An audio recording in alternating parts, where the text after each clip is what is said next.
सत्यमेव जयते साथियों। आज अपने बात करेंगे एक भाषा इंग्लिश। ये पहले मैंने वीडियो बनाया था, लेकिन आवाज़ और वीडियो की कमी की वजह से इसको मैं वापस बना रहा हूँ। तो अपने देखेंगे कि दो समुदाय हैं, जैसे कि ये समुदाय है, यहाँ के जो बच्चे हैं वो उनको इंग्लिश सिखाने की ज़रूरत नहीं है। और ये जो समुदाय है, यहाँ जो बच्चे हैं उनको वो सब हिंदी बोलते हैं, तो हिंदी सिखाने की ज़रूरत नहीं है। लेकिन इसके नियम बनाए गए हैं। वो नियम किस हिसाब से बनाए गए हैं इंग्लिश के, जितना कि अंग्रेज़ों ने हिंदी को समझा उन्होंने उस हिसाब से उसके नियम बनाए। तो आप देख सकते हैं कि अंग्रेज़ों ने हिंदी भाषा वो कितना समझते हैं, वो कैसे बोलते हैं, वो पूरी तरह इसको नहीं बोल पाते हैं, इसीलिए उन्होंने नियम भी उसी हिसाब से बनाए हैं। और विद्वानों के द्वारा इस भाषा को स्टेटस सिंबल बना दिया गया है। स्टेटस सिंबल बनाने से इसको सिखाने में प्रॉब्लम आ रही है, लेकिन ये बहुत ही आसान है। और मैं आपसे वादा करता हूँ कि जब ये आप वीडियो देख लेंगे इसके सारे मेरे द्वारा बनाए गए इंग्लिश, तो आपको इंग्लिश एकदम आसान लगने लग जाएगी। भाषा सीखने का क्रम है जो अपने बच्चों से सीख सकते हैं। बच्चे क्या करते हैं, पहले एक अक्षर बोलते हैं, फिर दो अक्षर वाले शब्द बोलते हैं, फिर धीरे धीरे जैसे जैसे उनको समय का ज्ञान होता है तो वो पूरे वाक्य बोलने लगते हैं। जैसे कि पहले बोलेंगे कै खै, फिर रोटी बोलेंगे, फिर उसके बाद बोलेंगे ट्रेन आ गई, फिर बोलेंगे ट्रेन आ गई है, ऐसे बोलते हैं वो। तो इसके लिए उन्होंने जो नियम बनाए हैं, जो भी अंग्रेज़ों ने नियम बनाए, उसमें टेंस है सबसे पहला है। तो टेंस अपने को टाइम का सेंस देता है, जो कि बच्चे को समय का ज्ञान होने के बाद ही वो वाक्य बोल पाता है। तो टेंस सबसे बेसिक स्ट्रक्चर बनाई गई है, इसको सीखना ज़रूरी है। टेंस क्या है, टाइम का सेंस। अब अपने देखेंगे टेंस के अंदर भी तीन काल है, तीन प्रकार के टाइम हैं।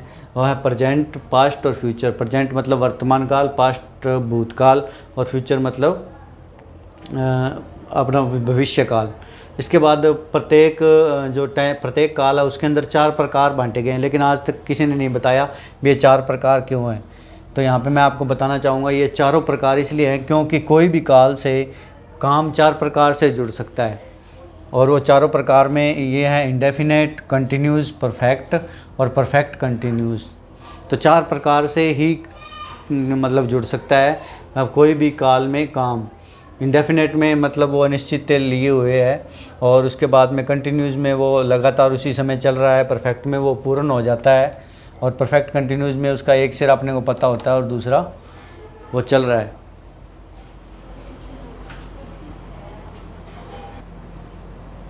तो अपने प्रेजेंट की बात करेंगे, प्रेजेंट टेंस, प्रेजेंट जो है वर्तमान काल के बारे में बात करेंगे।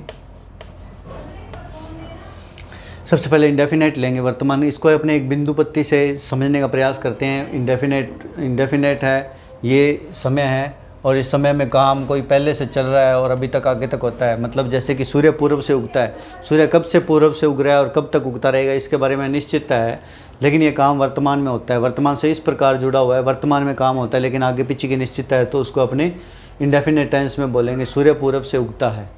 जैसे मैं कहूँ मैं 5 बजे उठता हूँ, लेकिन मैं कब से कब तक उठता हूँ मैं बताना नहीं चाहता, या मुझे पता नहीं है इस बारे में, तो अपने इस प्रकार के वाक्यों का प्रयोग करते हैं। मैं हिंदी में बता रहा हूँ, इंग्लिश के नियम तो आप बचपन से पढ़ रहे हैं, लेकिन अपने हिंदी के कौन से भाव हैं जिनको आपने उस टेंस में व्यक्त करना है वो आपको बता रहा हूँ, ताकि आपको आसानी से जो नियम है वो कनेक्ट हो जाएँ इस तरीके से। कंटिन्यूस टेंस क्या है, जो भी आपके सामने कोई अगर क्रिया हो रही है, जैसे कि वह खेल रहा है, वह आपके सामने कोई क्रिया हो रही है, ये वो बिंदु है वर्तमान का, और इसके सामने कोई क्रिया हो रही है, उसी से चल रही है, आपके सामने कोई खेल रहा है, तो आप उसको प्रेजेंट कंटिन्यूस टेंस में लिखेंगे, वह खेल रहा है, ही इज़ प्लेइंग।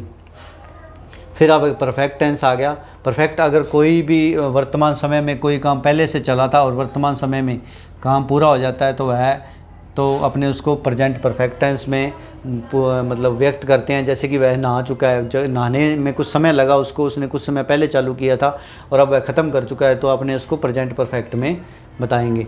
फिर आएगा परफेक्ट कंटिन्यूस। परफेक्ट कंटिन्यूस में क्या होगा, अपने को परफेक्ट भी है और एक कंटिन्यूस भी। परफेक्ट तो इसका एक सिरा अपने को पता है, परफेक्ट किसको दर्शा रहा है, एक सिरा, वह कब से खेल रहा है। जैसे कि वह 2 घंटे से खेल रहा है, तो उसका 2 घंटे अपने को एक सिरा पता है, वो कब से खेल रहा है, परफेक्ट।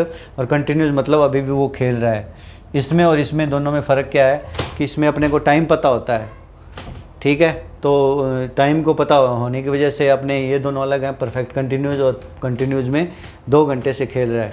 तो साथियों आशा करता हूँ आपको समझ में आया होगा, और इसको मैं डिटेल वीडियो बाद में बनाऊँगा आपके, और आपको अगर कोई अच्छा या बुरा लगे, इसमें आपको कोई भी कमी लगे तो आप कमेंट कर सकते हैं। वीडियो ज़्यादा से ज़्यादा शेयर करिए और लाइक करिए। Okay, thank you. Vande Mataram साथियों।